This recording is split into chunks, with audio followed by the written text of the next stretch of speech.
CR Radhakrishnan. അല്ല, ഇതിനകത്ത് ഇപ്പോൾ നമ്മുടെ മുമ്പിലുള്ള ഞാൻ പറഞ്ഞത്, ഇപ്പോൾ ഉപദേശ സമിതികളായാലും ദേവസ്വം ബോർഡിൻ്റെ ക്ഷേത്രങ്ങളിൽ വളരെ നന്നായി പ്രവർത്തിക്കുന്ന ഉപദേശ സമിതികളുണ്ട്. അതുപോലെ തന്നെ അതൊരു സമൂഹത്തിൻ്റെ സാമൂഹിക വ്യവസ്ഥയുടെ ഭാഗമായിട്ട് നല്ലതും തീയതും ഒക്കെ ഉണ്ട്. അതെല്ലാ ഭാഗത്തും കാണും. അപ്പം ശബരിമലയെ സംബന്ധിച്ചിടത്തോളം, തിരുവിതാംകൂർ ദേവസ്വം ബോർഡിനെ സംബന്ധിച്ചിടത്തോളം ഞാൻ എപ്പോഴും നേരത്തെയും പറഞ്ഞത്, അവിടെ ഈ പ്രസ്ഥാനത്തോട് അല്ലെങ്കിൽ ഭക്തിയും ബഹുമാനവുമുള്ള ഒരു ഭരണ സംവിധാനം ഉണ്ടായാൽ മാറാവുന്ന പ്രശ്നങ്ങളേ ഇപ്പോൾ അവിടെയുള്ളൂ. അവിടെ അടിസ്ഥാന നിയമങ്ങളുടെ അപര്യാപ്തതകളില്ല, വളരെ സുരക്ഷിതമായ നിയമങ്ങളുണ്ട്. അതുപോലെ തന്നെ ഇപ്പോൾ ഉള്ള പ്രശ്നം എന്ന് പറഞ്ഞാൽ ജീവനക്കാരുടെ ഇടയിൽ മോഷണം ഉണ്ടാവും. മോഷണം വരുമ്പോൾ നടപടിയില്ലെങ്കിൽ എന്താ സംഭവിക്കുന്നത്? മോഷണം കൂടും. അപ്പോൾ അങ്ങനെ മോഷ്ടാക്കളുടെ സംഖ്യ കൂടിയാൽ ആ സ്ഥാപനത്തിൽ എങ്ങനെ നിലനിൽക്കാൻ പറ്റും?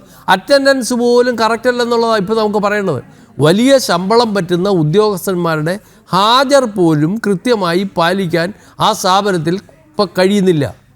അപ്പോൾ അത് ആരുടെ പിടിപ്പുകേടാണ്? അതാണ് നമ്മൾ അന്വേഷിക്കേണ്ടത്, അതാണ് കറക്റ്റ് ചെയ്യേണ്ടത്.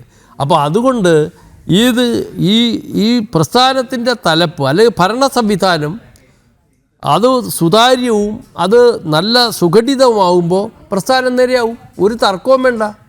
അപ്പോൾ അതാണ് നമ്മുടെ കഴിഞ്ഞ കാലത്തെല്ലാം നമ്മൾ കണ്ടുകൊണ്ടിരിക്കുന്നത് അതാണ്.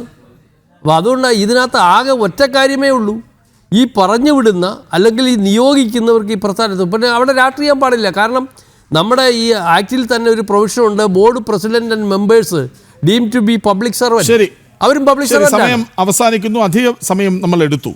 നോക്കൂ, സ്വർണ്ണപ്പാളി പുറത്തു കൊണ്ടുപോകുമ്പോൾ താൻ ദേവസ്വം കമ്മീഷണറോ ദേവസ്വം പ്രസിഡന്റോ ആയിരുന്നില്ല എന്ന് വാർത്താ സമ്മേളനം നടത്തി പറഞ്ഞയാളാണ് എൻ വാസു. അതായത് തൻ്റെ കാലം കഴിഞ്ഞ ശേഷം താൻ തിരികെ കയറി മുമ്പ് സംഭവിച്ചു എല്ലാം എന്ന് പറഞ്ഞ് സമർത്ഥിക്കാനായിരുന്നു ശ്രമിച്ചത്. പക്ഷെ അതിലൊക്കെയും വൈരുദ്ധ്യമുണ്ടായിരുന്നു. സുധീഷ് വാസുവിൻ്റെ തൊട്ടടുത്തയാളാണ്. ഒടുവിൽ പിടിവീഴും എന്ന് തന്നെ നമുക്ക് പ്രതീക്ഷിക്കാം.